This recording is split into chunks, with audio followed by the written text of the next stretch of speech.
Hi, I'm Ken McConnell from Fairbanks, and I'll show you why this northernmost destination on Western's map is also one of its liveliest.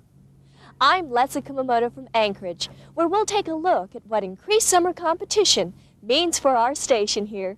We'll also discover what customs officers are looking for, and we'll find out what's new at Los Angeles International. Plus, we'll learn why yet another regional carrier, South Central Air in Alaska, has joined the Western Express team.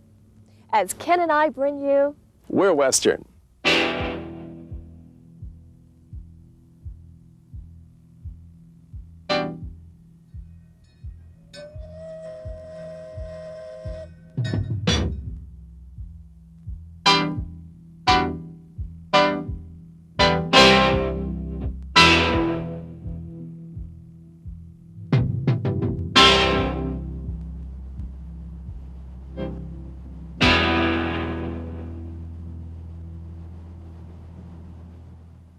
Most people think of Fairbanks in terms of snow, Arctic cold, and sled dogs, but there's more to it than that. We're on the stern wheel of Discovery on the Chena River, not far from downtown Fairbanks. This used to be a common form of transportation here, with these ships carrying food and supplies to those upstream in the days of the gold rush. Join us as we paddle into the history of this surprising city. Fairbanks got its start when gold was discovered on a nearby creek in 1902. That find brought droves of people north in search of quick wealth. The lifestyle of those early sourdoughs, as they were called, is only part of what has been immortalized here at Alaska Land State Theme Park. Created in 1967 as the Alaska Centennial Park, this large, free, outdoor museum of Alaskana, built to commemorate 100 years of ownership by the U.S., is a monument to those early days and includes so much, it's been called a mini tour of the 49th state. You can make like a 49er and pan for gold. Then make it over to the assayer's office for an appraisal. For some liquid refreshment from all that work, the Palace Saloon is just the place. Or you can stroll through an authentic native Indian village and pick up unique native handcrafts, such as an ulu, an Athabascan mask, carved ivory and sandstone. The ground transportation system in the park is efficient and is a replica of railroads existing in the old days. Each summer, this city comes alive to celebrate the return of the sun, culminating in the Fairbanks Summer Solstice Festival on June 21st, the longest day of the year. This is the day when Fairbanks glories in over 23 hours of direct sunlight. And each year, there are a number of events which mark this special day on Fairbanks' calendar. The Yukon 800 Marathon is a grueling annual riverboat race which starts in Fairbanks and which winds through 3 different rivers before it finally returns to Fairbanks. The race is long and arduous and usually takes about 24 hours. Not to be outdone are the joggers, runners, and just plain folks who compete in the Midnight Sun Run. This race starts on the beautiful grounds of the University of Alaska and finishes 10 kilometers later at a downtown park. The sponsors encourage individuals and teams alike to turn out wearing colorful costumes. The starting gun fires at 10 p.m., and the last straggler usually crosses the finish line about 2.5 hours later, in broad daylight. One of the biggest events is the Midnight Sun baseball game, played by the semi-pro Fairbanks Gold Panthers and the San Francisco Senators. Tonight is game number 81 in a series that began in 1905. The amazing thing about this game, which starts at midnight, is that it's played through to the finish without the aid of artificial lights. Once again, we'd like to thank everyone for choosing the Alaska Gold Panthers and the Brown Memorial Baseball Park to celebrate the Midnight Sun and Solstice in 1986.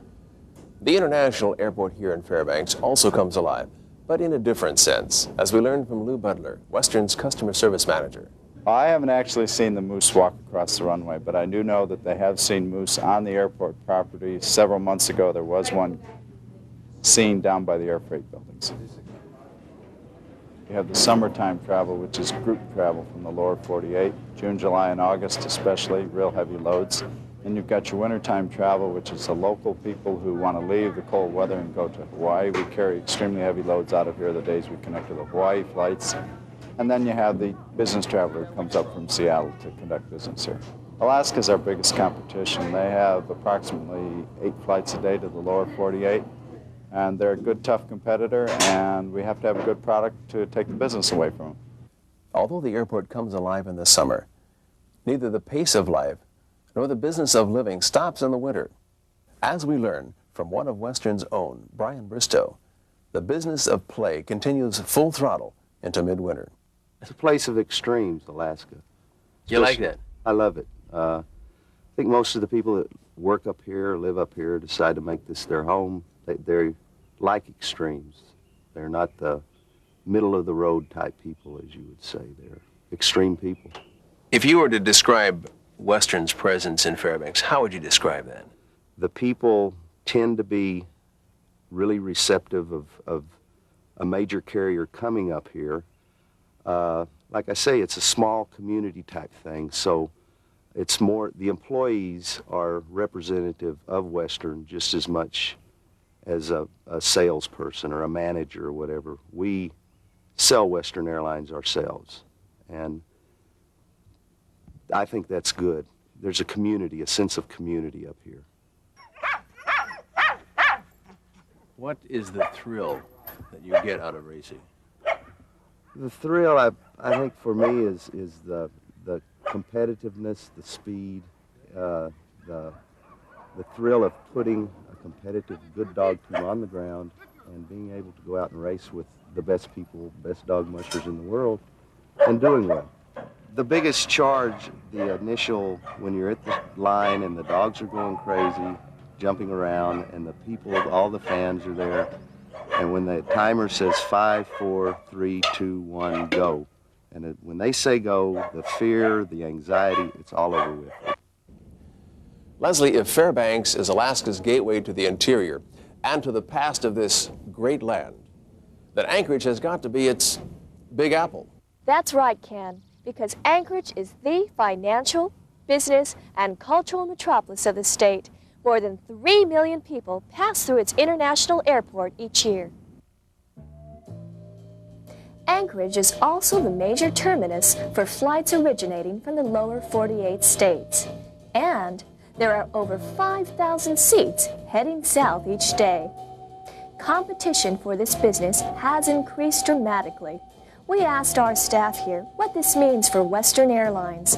The carriers that we compete mainly with, I would say, is Alaska and Northwest. We do also have Air California now, TWA. United's been here a while. But there's these, the carriers between the Seattle and here, about 5 carriers, quite a few seats between Anchorage and here. And our loads, I would say, are above average. We do have low fares right now between Anchorage and Seattle, and that's keeping the competition up. What does the increased competition mean for our station here? We compete right along with the other carriers on the low fares. Right now we have $102.89 one way to Seattle, which is the same as Air California, United, Alaska. TWA also has the same fare. So we keep up with the fares. We're pretty competitive with them. The message from Anchorage is loud and clear, Ken. Western Airlines is ready to take on the challenge. Taking on challenges has been a part of the Western tradition for 60 years, Leslie. But there's one challenge in Los Angeles that's just been made easier.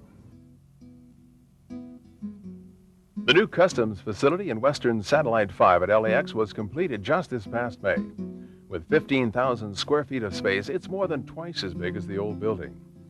Conveyor belt style baggage returns are an additional improvement. We asked Robert Six, chief of the LA branch, United States Customs Bureau, what impact the new facility will have on travelers. The facility was designed to handle 750 passengers per hour. In fact, for short spurts, we can handle in excess of that. What can you tell our employees to sort of streamline the process? The passengers probably should write to Customs or call the Customs district in which they live and ask for a package. Just say that they're going out of the country. The local district director will send them a package that includes a declaration a booklet that's entitled Know Before You Go and certain other information that's available. It will make things a lot easier. We get a lot of people that come back and they have purchased items which are prohibited entry into the United States, particularly out of Mexico, products of sea turtles, which are all forbidden because of Endangered Species Act. Get people to bring in switchblade knives and fireworks, and the list is endless of the things that they bring in that are prohibited. And if they got this package from customs before they went, chances are they would not get those items.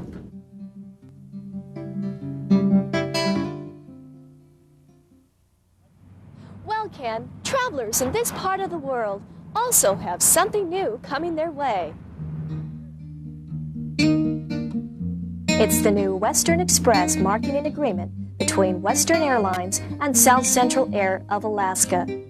Headquartered on the Kenai Peninsula, South Central began 30 years ago as a small fixed-wing charter operation. 6 years ago, they began regular commuter service between the city of Kenai and Anchorage.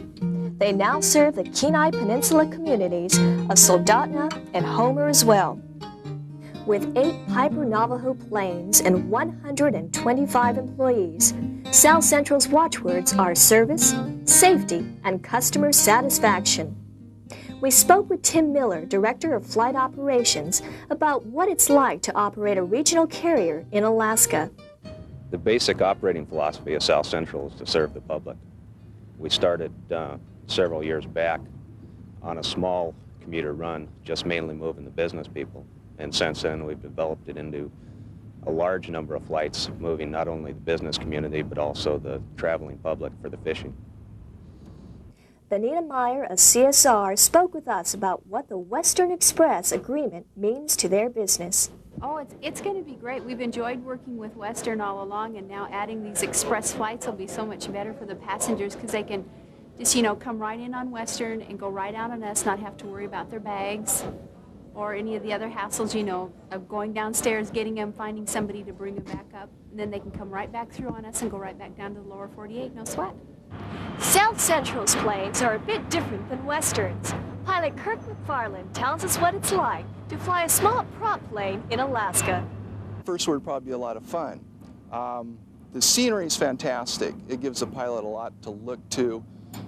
It's probably like America was 100 years ago.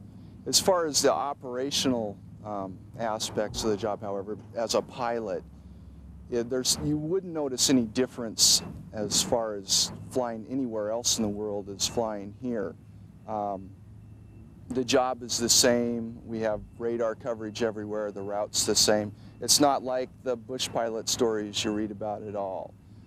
From a passenger standpoint, they see the scenery, but other than that, it's just like riding in a small commuter or regional airline anywhere else. That wraps up our show for now, Ken. From the Stern-Wheeler Discovery, somewhere near Fairbanks, I'm Ken McConnell. And from Anchorage, Alaska, this is Leslie Kumamoto. See you next time. So long.